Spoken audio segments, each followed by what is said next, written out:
వ్యాఖ్యలు చేస్తుంది. శాంతించినా అశాంతే. ఏదైతే అమెరికా 2 వారాల గడువు తీసుకుంది, 2 వారాల సీజ్ ఫైర్ ప్రకటించిందో అక్కడ శాంతించింది అనుకున్న నేపథ్యంలో అశాంతి మరలా స్టార్ట్ అయింది. అదేంటో ఒకసారి చూద్దాం. 2 వారాల కాల్పుల విరమణకు అమెరికా, ఇరాన్ అంగీకారం. ఇక్కడ జాగ్రత్తగా నోటిఫై చేయాలి మనం. అమెరికా, ఇరాన్ అంగీకారం. ఈ రెండు పరస్పరం దాడులు విరమణకి 2 వారాల గడువుకి అంగీకారం తెలిపాయి. బట్ ఇరాన్పై యుద్ధంతో అమెరికాపై ఇజ్రాయెల్ కూడా జత కలిసిందిగా. బట్ ఇక్కడ ఇజ్రాయెల్ స్టేట్మెంట్ ఎక్కడా లేదు, జాగ్రత్తగా గమనించాలి. అయినా గల్ఫ్ దేశాలపైకి దూసుకెళ్లిన టెహ్రాన్ క్షిపణులు, లెబనాన్పై ఇజ్రాయెల్ భీకర దాడులు, ఆ దాడులకు నిరసనగా హర్మూజ్ను మళ్లీ మూసేసిన ఇరాన్ ఒప్పందం నుంచి వైదొలుగుతామని హెచ్చరిక, షరతులపైన టెహ్రాన్, వాషింగ్టన్ భిన్న స్వరాలు, రేపు ఇస్లామాబాద్ వేదికగా చర్చలు, కాల్పుల విరమణను స్వాగతించిన భారత్. ఇక్కడ ఈ హెడ్లైన్స్లోనే మనకు అంత మ్యాటర్ తెలిసిపోతుంది. ఏదైతే అమెరికా దాడులు చేస్తాం, ఇరాన్ లేపేస్తాం, నాగరికతను మట్టి కరిపించేస్తాం, ఇవన్నీ చెప్పిన వ్యక్తి సడన్గా 2 వారాల సీజ్ ఫైర్ ప్రకటించారు. మేబీ షేర్స్, స్టాక్ మార్కెట్ మళ్ళీ పెంచుకోవడానికి, ఆయన బిజినెస్ను పుంజుకునేలా చేయడానికి అయితే అయ్యుండొచ్చు. ఇదిలా ఉంటే ఇజ్రాయెల్ నిన్న ఒక్కసారిగా లెబనాన్ ఆ సరౌండింగ్స్పై ఒకేసారి 100 బాంబుల మోత మోగించేసింది, దద్దరిల్లిపోయింది. అంటే ఇరాన్, అమెరికా, ఏదైతే అమెరికా బ్రాకెట్స్లో ఇజ్రాయెల్ని కూడా రాయాలేమో, ఆ యుద్ధాల్లో ఇంతవరకు అతిపెద్ద దాడి ఇదేనట. అందుకే ఇజ్రాయెల్ వాడు ఎప్పుడూ కాంప్రమైజ్ అవ్వడు, ఎప్పుడూ వెనక్కి తగ్గడు. చుట్టూ ముస్లిం దేశాలున్న మధ్యలో ఉన్న ఇజ్రాయెల్ ఎప్పుడూ చాలా పవర్ఫుల్గా ఉంటుంది. అది మనం చాలా సందర్భాల్లో చాలామంది మేధావుల ఇంటర్వ్యూలో కూడా మనం చూసాం. ఇక్కడ లెబనాన్పై ఇజ్రాయెల్ భీకర దాడులు చేసింది. దాడులకు నిరసనగా హర్మూజ్ను మళ్ళీ మూసేసిన ఇరాన్.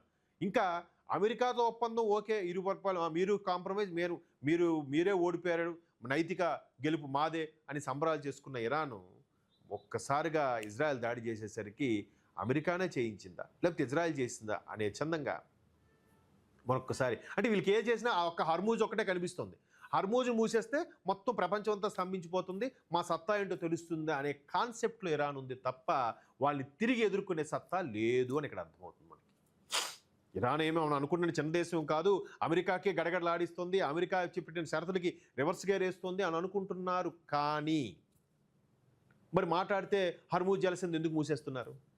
ముయ్యకుండా ఎక్కడ ఒక లావాదేవీలు కొనసాగిస్తున్న యుద్ధం చేయొచ్చు కదా, చేత కాదు. ప్రపంచాన్ని స్తబ్భించే మేము ఎలాగపోయాం, అందరినీ ఇప్పుడు నాశనం చేస్తాం, ఇదే కాన్సెప్ట్. సో ఇట్లాంటి పరిస్థితుల్లో యుద్ధం ఈ విధంగా ఉంది, భయంకరంగా ఉంది.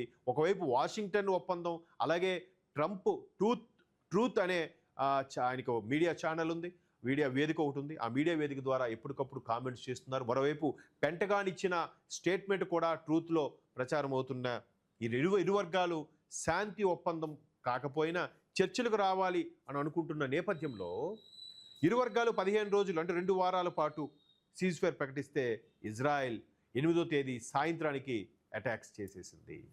ఇక్కడ అమెరికాకి శాంతి ఒప్పందం ప్రక్రియలో భాగంగా పాకిస్తాన్ ఇన్వాల్వ్ అయ్యింది. పాకిస్తాన్ ఏదో మార్కులు కొట్టేసింది. అమెరికా పాకిస్తాన్కి ఏదో నెక్స్ట్ వెనక నుంచి చొరక పెడతాది అనుకున్న నేపథ్యంలో ఇస్లామాబాద్ వేదికగా మరొకసారి చర్చలు జరిపే అవకాశం ఉంది. బట్ ఇక్కడ భారత్ ఎప్పుడు తటస్థంగా ఉంటుంది, ఉండాలి కూడా. ఎందుకంటే మన మీద అటాక్ చేసినప్పుడు ఎవడైనా మాట్లాడా? తీవ్రవాదం మీద మాత్రం అందరూ తీవ్రవాదం ఖండిస్తున్నామని చెప్పారు తప్ప పలానా దేశాన్ని ఖండిస్తున్నామని ఎవడైనా చెప్పాడా? మరి అలాంటప్పుడు ఆయా దేశాల మీద దాడులు జరుగుతున్నప్పుడు శాంతిగా మాట్లాడతాం, శాంతి కాముకంగా వసుదైక కుటుంబం అనే కాన్సెప్ట్లో భారత్ విశ్వగురుగా అవతరించే నేపథ్యంలో అట్లాంటి న్యూట్రల్గా స్టేట్మెంట్ ఇస్తామో తప్ప ఇరాన్ది తప్పు, ఇజ్రాయెల్ తప్పు, అమెరికా తప్పు మనం చెప్పలేము. ఎవరి వెర్షన్ వాళ్ళది. ఇరాన్కి ఉండే డాష్లు ఇరాన్కి ఉన్నాయి, అమెరికాకు ఉండే డాష్లు అమెరికాకు ఉన్నాయి. ఎవరైనా మాట్లాడతాం కాబట్టి న్యూట్రల్గానే ఉంటున్నాం. ఇక్కడ కూడా పాకిస్తాన్ ఇనిషియేట్ తీసుకొని ఇస్లామాబాద్ వేదికగా చర్చలు జరుపుతామండి ఆల్రెడీ మాట్లాడిందట. కానీ ఇరాన్ నువ్వు మాకు మధ్యవర్తిత్వం చేయక్కర్లేదని తేల్చి చెప్పేసింది. బట్ పాకిస్తాన్ అటు అమెరికా నుంచి నిధులు కావాలి, ఇటు ఇరాన్ నుంచి సహకారము కావాలి కాబట్టి గోడ మీద పిల్లిలాగా తాత్సారం చేస్తోంది. చూద్దాం మరి మళ్ళీ లెబనాన్పై విరుచుకుపడింది కదా ఒక్కసారి ఇజ్రాయెల్.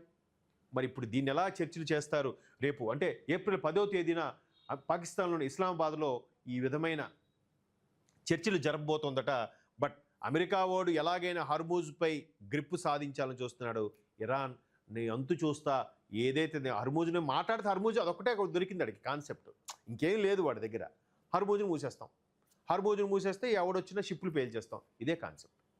సో మొత్తానికి శాంతించిన అశాంతి అనడానికి ఇదొక ప్రధాన ఇది నిర్వచనంగా మనకు తెలుస్తుంది. ఇకపై మనం చూసాం లెబనాన్పై ఇజ్రాయిల్ దాడులు, ఇక్కడ కూడా ఒక ప్రధాన పత్రికలో వస్తుంది. మళ్ళీ హర్మూజ్ను మూసేసిన ఇరాన్. ఇంకా ఏం చేస్తాడు వీడు? ఒకవైపు అమెరికాని ఇజ్రాయిల్కి దాడులు తిప్పి కొట్టలేక గల్ఫ్ దేశాల మీద అటాక్స్ చేస్తున్నాడు. గల్ఫ్ నుంచి కూడా ఆయిల్ ఎక్కడ ప్రపంచ దేశాలకు వెళ్ళిపోతుంది, వాళ్ళ ప్రాధాన్యత తగ్గిపోతుందనే ఉద్దేశంలో గల్ఫ్ దేశాల మీద, ఫర్ ఎగ్జాంపుల్ వాడు ఒక కిరాణా షాపు ఇరాన్ వాడు, సో కిరాణా షాపు నుంచి ఎవడు కొనొద్దు అని అమెరికా ఆంక్షలు విధించింది, కొనట్లేదు. సరే ఈడు పక్క షాపుకి వెళ్ళడానికి ఈడు దాటుకుంటూ వెళ్ళాలి కాబట్టి ఆ షాపుల మీద ఊరికి అటాక్స్ చేయడం, ఆ షాపులోనున్న సామాన్లన్నీ నేలపాలు చేయడం, ధ్వంసం చేయడం, ఇట్లాంటి కుటిల బుద్ధితో ఉన్నాడు ఇరాన్. కేవలం ఇక్కడ చూడండి మనం ఈ ఇరాన్ అలాగే ఈ హర్మూజ్ జలసంధి ఇవన్నీ కూడా ఈ అరేబియా సీ అంటే మనకు ఆనుకున్న అటు అరేబియా సీ అలాగే గల్ఫ్ కంట్రీస్ అన్నీ కూడా ఇటువైపు ఉన్నాయి. ఈ చిన్న గ్యాప్ను పట్టుకొని ఇరాన్ మాట్లాడితే దాన్ని మూసాడు, మాట్లాడితే దాన్ని తెరవడం, మాట్లాడితే అంటే ఈ అటువైపు నుంచి వచ్చే షిప్స్ అన్నీ కూడా ఈ చిన్న సంధి ద్వారా అరేబియన్ సముద్రంలోకి ఎంటర్ అయ్యి ఇటు భారత్కి కానీ పాకిస్తాన్కి కానీ లేదా ఇటువైపు మరలా మలేషియా సింగపూర్ లాంటి కంట్రీస్కి కానీ హిందూ మహాసముద్రం మీదుగా వెళ్ళే షిప్స్ అన్నిటికీ ఇదే మధ్యలో అంటే ఇక్కడ హిందూ నుంచి ఇలాగ అరేబియా నుంచి మొత్తానికి ఈ హర్మూజ్ జలసంధి నుంచి వెళ్ళాలి. ఆ సంధిని మూసేస్తే ఎవడు మనల్ని ఏం చేయలేడు అనే కాన్సెప్ట్లో ఇరాన్ ముందుకెళ్తుంది.